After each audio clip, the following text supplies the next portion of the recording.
The never-ending stay. Someone new has come to Bikini Bottom. Will he be a welcome guest?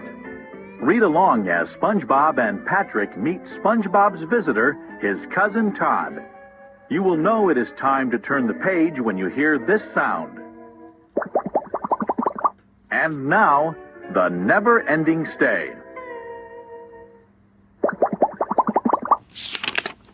Patrick, let's play What If, says SpongeBob one quiet afternoon. What if Pickles could sing and dance? What if I ate a pickle while it was singing and dancing? Jokes Patrick. What if I were Patrick and you were SpongeBob? Asks SpongeBob, chuckling.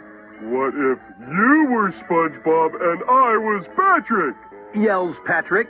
Patrick, I am SpongeBob and you are Patrick. Oh, yeah. Answers Patrick. Just then, there's a knock at the door.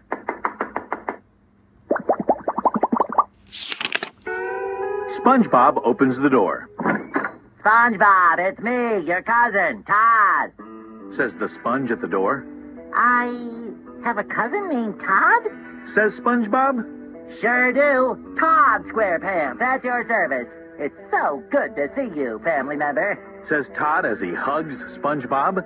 Can I come in? Sure.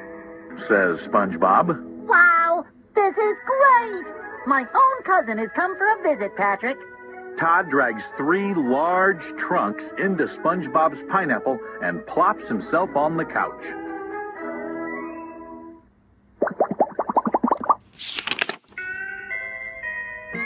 You don't mind if I stay for a few days, do you? Asks Todd.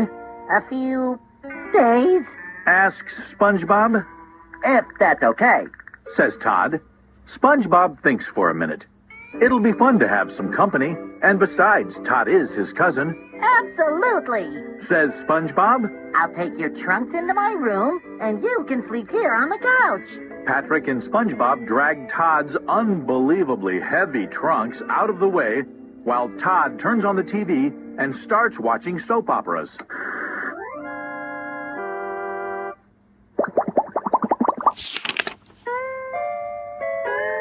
Todd takes off his shoes and lies across the entire couch, leaving SpongeBob and Patrick nowhere to sit. Within seconds, the smell of Todd's incredibly stinky feet fills the room. And it keeps getting stinkier. Within minutes, Squidward yells through the window to complain about the awful smell. Shh, I think that's Todd's feet you're smelling. SpongeBob whispers, pointing to the culprits. We have to be nice to him. He's my cousin and he's a guest. Squidward stomps off, trying to put distance between him and the smell.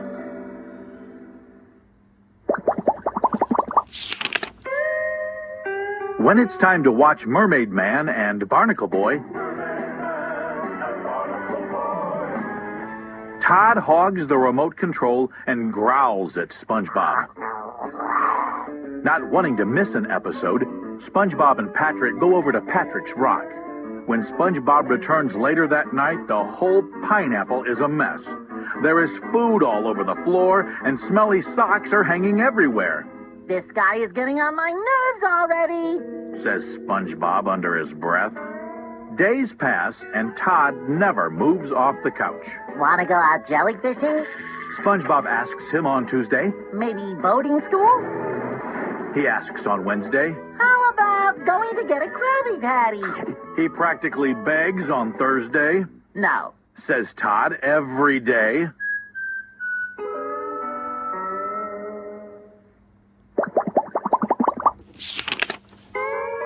Finally, after 3 weeks, SpongeBob can't take it anymore. Patrick, we have to do something, says SpongeBob to Patrick.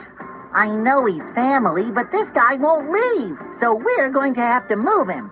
Where to? Asks Patrick. To Rock Bottom, exclaims SpongeBob. I'm not going to Rock Bottom. Says Patrick. No, Patrick, explains SpongeBob. We'll put him on the bus to Rock Bottom. By the time he figures out how to get back, I'll have a new lock on my door. But inside, while hanging some socks in the window, Todd overhears the whole plan. The next day, Patrick arrives at SpongeBob's house ready to put the plan into action. The plan: catch Todd in a jellyfishing net and ship him off to rock bottom. Patrick rings the doorbell. I'll get it! Yells SpongeBob to Todd, who's in the bathroom.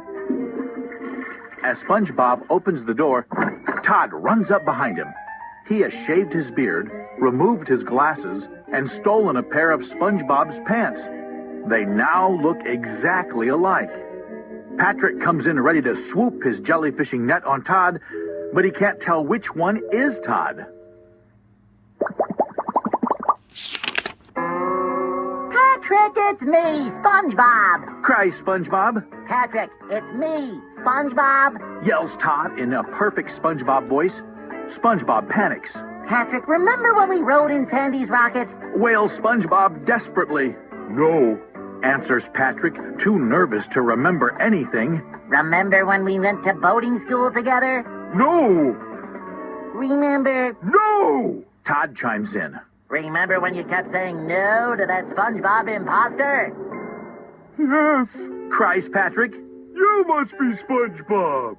Patrick lowers the net on SpongeBob, shoves a sock in his mouth, and puts him on the bus to rock bottom.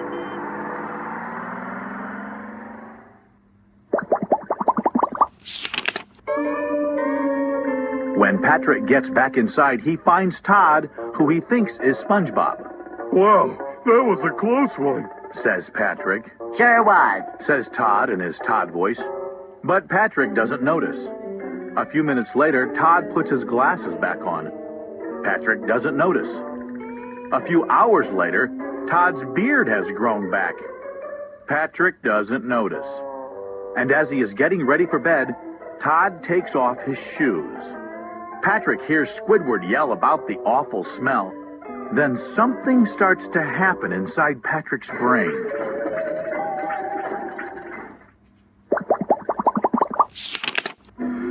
Patrick knows something is wrong. His brain works harder than it ever has before.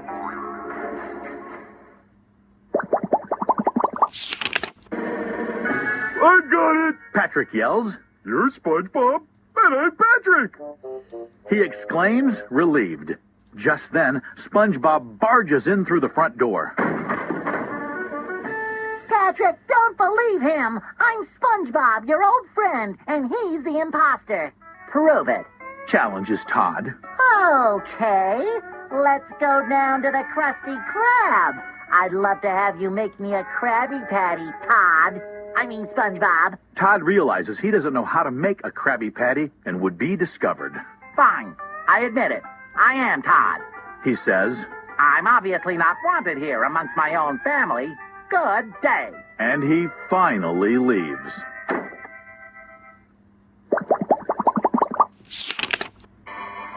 SpongeBob and Patrick go over to Patrick's rock to let the smell filter out of SpongeBob's house. How did you get back from rock bottom so quickly? Asks Patrick. We never made it to rock bottom. Explains SpongeBob.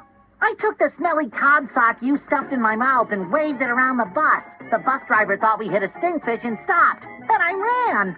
SpongeBob and Patrick laugh. Just then, they hear a knock. Come in! Yells Patrick. That's when Patrick's cousin Ed begins his 14-week stay in Bikini Bottom.